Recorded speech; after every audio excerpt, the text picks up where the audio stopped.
Mémoire du Sénégal.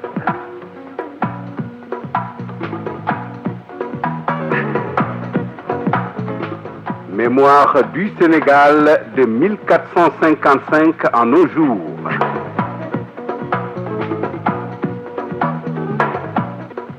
Une production de Radio Sénégal International présentée par Atoumane Baye, conservateur aux Archives nationales. Amis auditeurs de Radio Sénégal International qui nous écoutez de par le monde, bonjour ou bonsoir selon l'endroit d'où vous nous recevez. Le 19 avril 1976, c'était l'ouverture à Dakar de la conférence des ministres des Affaires étrangères de la Ligue arabe et de l'Organisation de l'Unité africaine.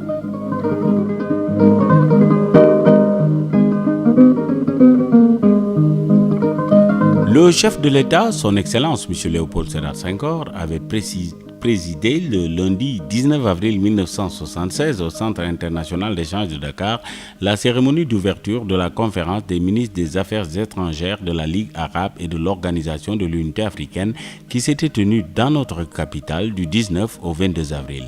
Le président Senghor avait été accueilli à l'entrée du centre par les deux coprésidents arabes et africains de la conférence, le cheikh Mohamed Moubarak Al-Khalifa et M. Cécile Denis, respectivement ministre des Affaires étrangères de Bahreïn et du Libéria. Les secrétaires généraux de la Ligue arabe et de l'OIA, M. Mahmoud Riyad et William Etekimboumoua, et le directeur de la Sofidac, M. Alioune Badara Paye. Le Premier ministre, M. Abdou Diouf, les présidents de l'Assemblée nationale et du Conseil économique et social, M.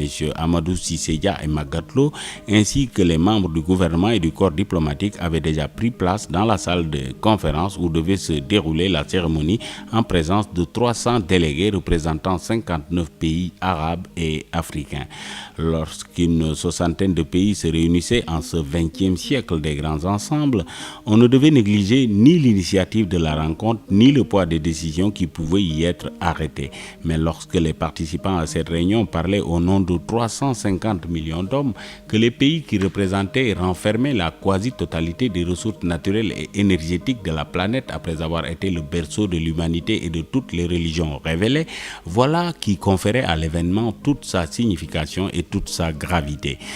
C'est qu'il n'était plus possible de décider du sort de l'espèce humaine sans la participation responsable du groupe arabo-africain si heureusement intégré à l'époque dans le mouvement des non-alignés.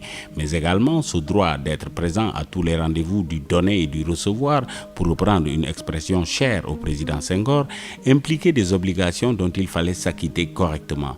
Bien sûr, des combats politiques avaient été menés en commun, combats qui étaient même sur le point d'être gagnés dans le désert de Kalahari. Si en 1976, le groupe constitué par les pays arabes et africains représentait le plus grand marché d'armes du monde, c'est parce qu'il n'avait pas su mettre en place des organismes efficaces de règlement des conflits internes.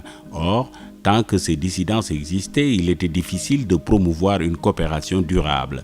Et le président Senghor d'affirmer dans son discours, je cite, « En ce qui concerne la coopération financière, nous avons trop tendance, nous autres Africains, à tout exiger des pays pétroliers arabes en oubliant qu'il y a également des pays pétroliers en Afrique noire et d'autres qui sont riches d'autres matières premières. C'est donc tous les pays favorisés par la nature ou par l'histoire qui doivent aider les pays les plus pauvres d'entre nous.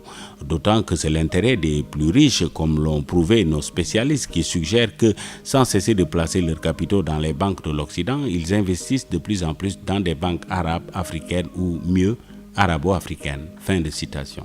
S'agissant de la coopération commerciale, le président Senghor avait pris l'exemple de l'Afrique en affirmant que le commerce extérieur entre pays africains représentait moins de 10% du commerce global de nos États, ce qui avait l'inconvénient de gréver les prix à l'importation et, partant, de freiner notre développement. Selon le chef de l'État sénégalais, nous avons donc le plus grand intérêt à développer le commerce arabo-africain. Au commerce, il fallait rattacher les transports et la communication, car c'était un fait que les transports grévaient lourdement les prix dans la mesure où les pays développés en avaient le quasi-monopole et qu'ils en profitaient pour pratiquer des hausses scandaleuses. Le président Senghor avait terminé son discours en faisant 3 propositions. Premièrement, la mise sur pied d'une commission culturelle, d'une commission économique et d'une commission politique chargée d'étudier la déclaration et le programme d'action. Ces commissions devront être permanentes et se réunir régulièrement pour préparer les travaux du Conseil des ministres ministres. Deuxièmement, une périodicité annuelle de la conférence des ministres et bisannuelle de la conférence des chefs d'État. Troisièmement, enfin, création d'une cour arabo-africaine de conciliation et d'arbitrage pour examiner en appel par-delà l'OUA et la Ligue arabe les différends qui surviendraient entre membres de l'organisation arabo-africaine.